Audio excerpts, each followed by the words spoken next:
Men bu yoqqa seni kimligingni bilish uchun keldim. Haqiqatni bilmagunimcha bu yerdan ketmayman. Aytdim-ku, men quduqning... Yo'q. Buni avval eshitganman. Xudo haqqi kimligingni aytib meni tinchlantir. Iltimos.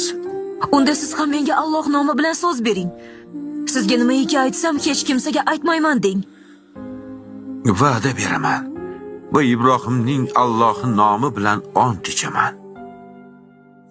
Men Yusuf o'g'li Yoqub ibn Ishoq ibn Ibrohimman. Eyvoh.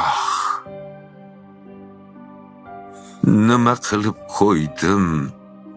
Biz amaki-bachchalar ekanmiz. Sen Ishoqning nabirasi, men esa Allohga qurbon Ismoilning nabirasiman. Shuncha mo'jizalaring oldida zimdan seni muborak insonligingni taxmin qilgandim. Sen bir payg'ambarsan. Payg'ambarini qul qilib sotgan men gunohkorga ming la'nat.